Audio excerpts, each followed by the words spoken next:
문재인 대통령이 다음 달 21일 조 바이든 미국 대통령과 첫 정상회담을 엽니다. 두 나라 대통령이 얼굴을 마주하고 직접 만나는 건 이번이 처음이죠. 산적한 과제에 대해서 어떤 논의가 이뤄질지 한국국방연구원의 김진아 북한 군사연구실장을 연결해서 한미 정상회담 전망에 대해서 알아보도록 하겠습니다. 나와 계시죠? 안녕하십니까, 시장님? 네, 안녕하세요. 네. 조 바이든 미국 대통령 취임 121일 만에 이제 이뤄지는 첫 한미 정상회담입니다. 회담 테이블에 오를 의제는 어떤 것들이 있을까요?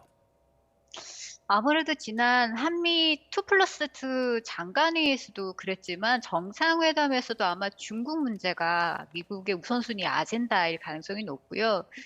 특히 바이든 정부 들어서 트럼프 정부의 정책 중에서 옳았다라고 하는 게 바로 대중국 정책인데 예. 민주당, 공화당 모두 강경기적 옳았다라고 판단하고 있기 때문이고요.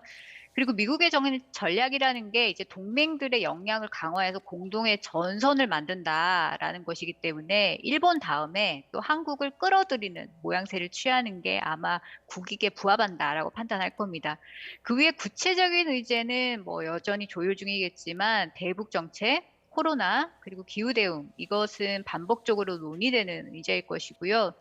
경제 분야를 살펴보면 미국이 현재 반도체 그리고 전기 배터리 이 주요 품목에 대해서 글로벌 공급망을 검토하는 작업이 한창이기 때문에 예.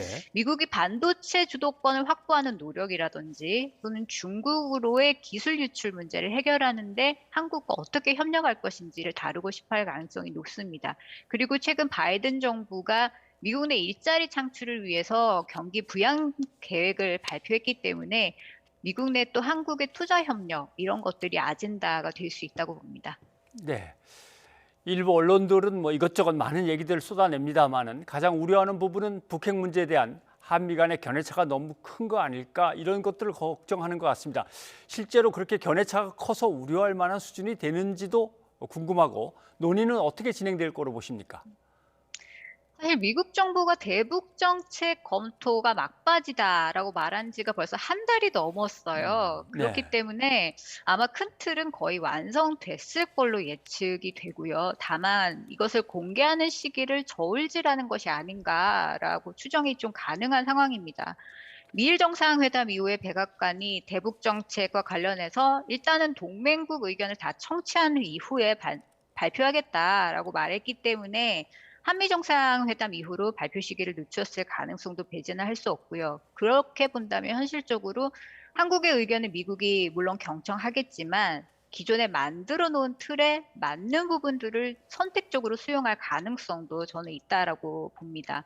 그러면 정상회담 이후에 어떤 성명이 나올 것인가? 이것이 사실 중요할 텐데요.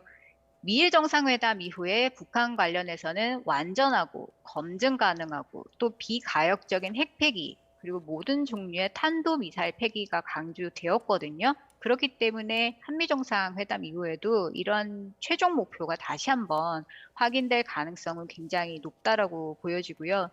그럼 과연 한국이 강조하고 있는 싱가포르 공동성명의 정신, 그것은 어떻게 되는 것이냐라는 그런 질문을 많이 하시는 것 같아요. 근데 이 정신이라는 게 그간의 기본 원칙을 담은 것이기 때문에 네. 관계 개선이나 평화체제 구축 노력이나 또 완전한 비핵화, 이 내용 자체를 미국이 거부하지는 않습니다. 다만 문제가 지금 되고 있는 부분이 관계 개선 그리고 비핵화 중 뭐가 먼저냐는 건데 북한은 관계 개선을 먼저 얘기를 하고 미국은 비핵화를 먼저 얘기하면서 양보를 하지 않은 상황에 있다는 거고요.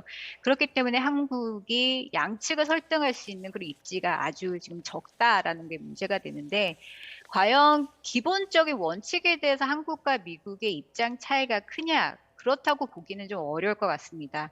바이든 대통령의 최근 의회 연설에서도 알 수 있듯이 대북 외교와 억제가 동시에 강조됐는데 그 의미는 결국 북한과 대화 가능성은 열어둔다. 하지만 불법 활동에는 단호히 대처한다라는 예. 원칙을 확인해 준 것이거든요. 이 부분에 대해서는 한국과 미국이 입장 차이를 보인다고는 할 수가 없고 다만 이제 대화를 견인할 수 있는 레버리지를 구체적으로 어떻게 확보하느냐 이것은 앞으로도 계속 논의가 되어야 되는 부분입니다. 네, 알겠습니다.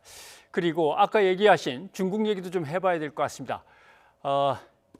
반중국 전선을 구축한다고 하는 흔히 말하는 쿼드 사국의 안보 협의체 여기에 우리나라를 갖다 들어오라고 하면 어떡하느냐. 아직 그런 의제는 올라가지 않았다. 뭐 지금 청와대의 얘기와 걱정하는 여론들이 서로 부딪히고 있는데 이게 의자에서 과연 튀어나와서 갑자기 한국도 좀 들어오시죠라는 얘기가 나올까요? 그런 얘기가 나오는 이유가 지난번 워싱턴 포스트에 쿼드 국가 정상들이 기고문을 낼 때 예. 쿼드가 유연한 그룹이다. 그리고 목적을 같이 하는 국가들과 다 협력한다라고 밝혔기 때문에 그러면 한국도 협력 추진 대상이 아닌가라고 보는 시각이 참 많아요. 예. 근데 우리가 이해해야 될 건 쿼드는 미국이 참여하고 있는 여러 협의체 중 하나로 운영되고 있는 것이고 이게 미국의 파트너십 전체를 대표하는 것은 아니라는 점이고요. 그리고 쿼드가 출발한 배경도 쓰나미와 같은 비전통 안보 문제였고 군사적인 문제만 다루지는 않습니다. 게다가 쿼드를 들여다볼 때 멤버들이 각자 다른 이해관계를 또 가지고 있어서 쿼드 정상회담 이후에 대통령 연설에서 중국에 대한 언급이 빠진 것도 결국은 이 민감한 부분을 언급하지 않은 것이거든요. 그렇기 네. 때문에 쿼드 국가들도 참 속내가 복잡한 그런 상황이고 그런 것이 현실이라고 봤을 때 당장은 쿼드 멤버이면서 가장 소극적인 태도를 보이고 있는 인도를 적극적으로 견인하는 게 아마 미국의 우선순위일 수 있고요.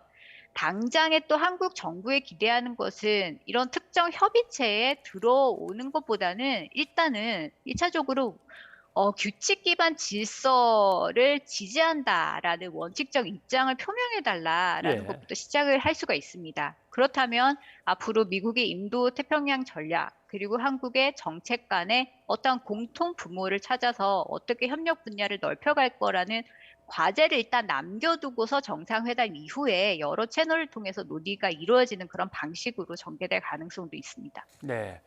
그리고 코로나19 백신 수급에서 한미 간에 협력하는 문제도 주요 의제가 될 것으로 예상이 되고 있습니다.